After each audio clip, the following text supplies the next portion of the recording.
Assalamualaikum warahmatullahi wabarakatuh. Wahai saudaraku yang dimuliakan oleh Allah Subhanahu wa taala dengan Islam dan iman. Dengan menjadi umat Nabi Muhammad sallallahu alaihi wasallam, dengan dimuliakan dengan Al-Qur'an dan hadis serta ilmu yang terkandung di dalam dua sumber tersebut. Ketahuilah bahwasanya tidak serupa orang berilmu dengan yang tidak berilmu.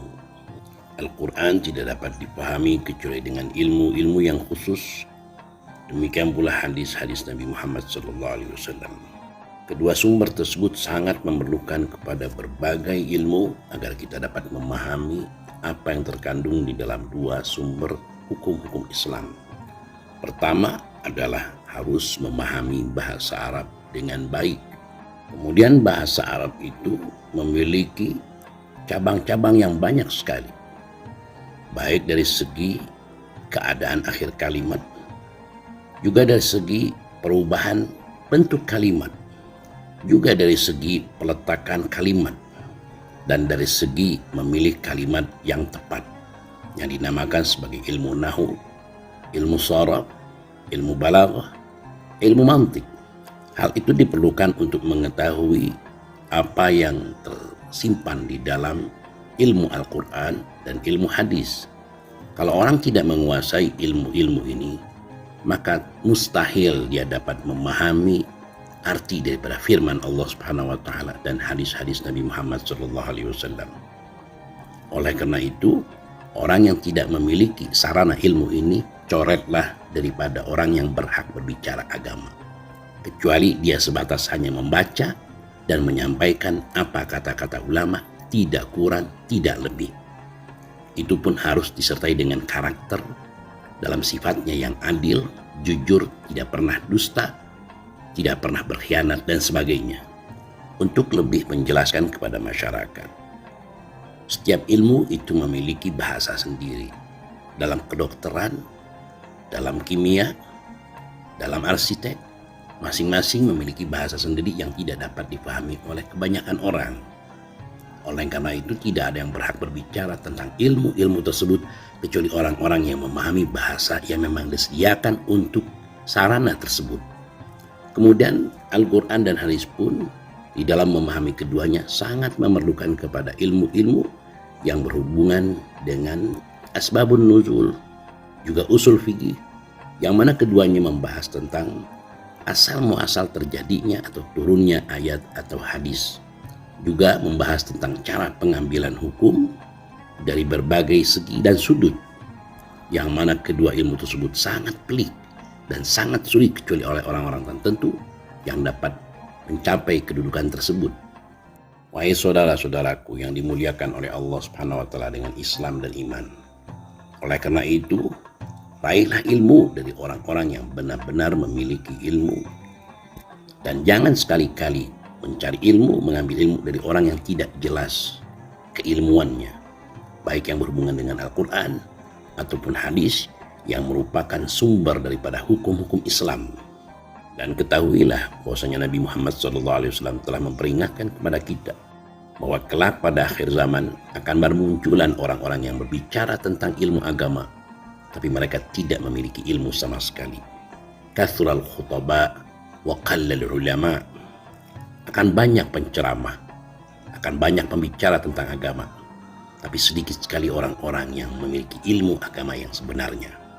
Juga Nabi Muhammad SAW telah bersabda, kelak di akhir zaman ilmu akan diangkat. Para sahabat bertanya, ya Rasulullah, bagaimana cara diangkatnya? Nabi Muhammad SAW bersabda, diangkatnya dengan meninggalnya para pakar, para ulama yang benar-benar memiliki ilmu. Jadi kalau untuk sekarang, seorang yang berbicara tentang agama harus ikut serta dengan jamaah. Tidak mungkin dapat berbicara sendiri, sebab dia tidak mungkin dapat menguasai ilmu seutuhnya. Tapi dengan berjamaah, masing-masing memiliki ilmu bagian-bagiannya, maka niscaya mereka akan mencapai kepada satu pemahaman yang baik. Karena untuk menguasai ilmu-ilmu yang dibutuhkan untuk memahami Al-Quran dan hadis sangat tidak mungkin untuk zaman sekarang, sebab sarananya sangat banyak dan sangat sulit untuk dikuasai oleh seseorang pada zaman sekarang. Apalagi pada zaman sekarang orang-orang sudah terkurung oleh harta-harta yang tidak jelas, baik harta yang ribawi maupun syubhat yang tentunya jauh daripada ilmu dan nur. Yang menyadari hal tersebut akan menjaga dan hati-hati. Adapun orang-orang yang tidak berilmu akan masuk dan mempermainkan hukum-hukum agama, baik disadari ataupun tidak. Dan yang paling fatal adalah mencampur adukan ilmu Al-Quran dan hadis dengan ilmu tasawuf agar dia tidak terbantahkan. Sebab ilmu tasawuf adalah ilmu pemahaman sendiri yang dapat diperoleh tanpa guru sama sekali.